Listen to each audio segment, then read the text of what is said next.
Gubernur DKI Jakarta Anies Baswedan telah mengumumkan pelaksanaan PSBB total di ibu kota dan untuk mengetahui kondisi terkini ada reporter Bayu Pradana di Balai Kota Jakarta.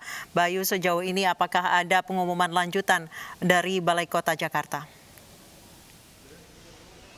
Ya, di sana juga pemirsa, saat ini kondisi Balai Kota masih dipenuhi oleh rekan-rekan media yang baru saja kita sama-sama menyimak secara streaming. Ini konferensi pers yang dilakukan Gubernur DKI Jakarta Anies Rashid Baswedan.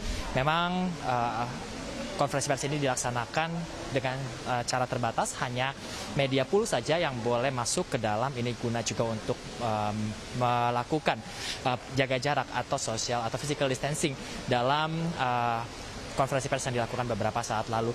Dan memang beberapa waktu yang lalu kita sudah mendengar keputusan Gubernur DKI Jakarta Anies Rashid Baswedan ini untuk kembali melakukan pembatasan sosial berskala besar untuk ibu kota DKI Jakarta. Ini kembali diterapkan dalam 2 minggu ke depan. Keputusan yang juga lebih dikenal dengan penarikan rem darurat ini tadi juga dijelaskan dengan sejumlah alasan, diantaranya adanya angka penularan atau pemaparan COVID-19 yang kembali naik pada bulan September, di mana Anies tadi menjelaskan juga lebih jauh bahwa bulan-bulan sebelumnya DKI Jakarta ini sudah mengalami penurunan angka dalam penularan COVID-19, namun disayangkan pada bulan September ini terpantau bahwa Jakarta ini kembali meningkat.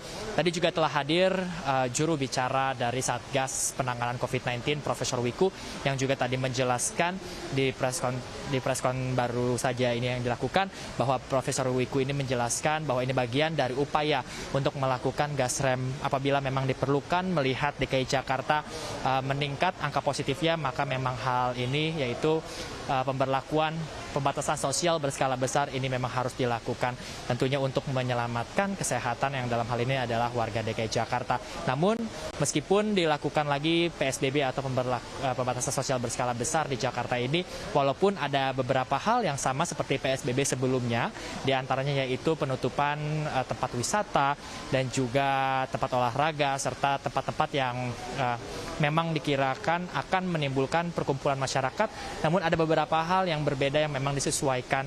Nah, diantaranya yaitu kantor-kantor yang masih diperbolehkan masuk meskipun dengan maksimal yaitu batas 25%, dan apabila nanti memang ada karyawan yang terdeteksi ini masih tertular COVID-19, maka bukan hanya kantor atau instansi yang menyewa gedung tersebut, tapi juga satu gedung tersebut harus tutup. Memang ada nantinya yang harus diperhatikan dalam PSBB ini, diantaranya selain pembatasan sosial aktivitas di masyarakat, juga pemberlakuan isolasi yang tidak boleh dilakukan secara mandiri, serta juga nantinya akan diatur beberapa transportasi atau mobilitas masyarakat, lalu juga akan kembali diatur lagi yaitu pemenuhan kebutuhan pokok, serta nantinya akan diatur lagi yaitu sanksi-sanksi untuk tetap memperhatikan ketertiban masyarakat dalam pembatasan sosial berskala besar ini. Tadi juga hadir yaitu Kapolda Metro Jaya yang juga menjelaskan bahwa nantinya dalam 14 hari ke depan ini nantinya akan dilakukan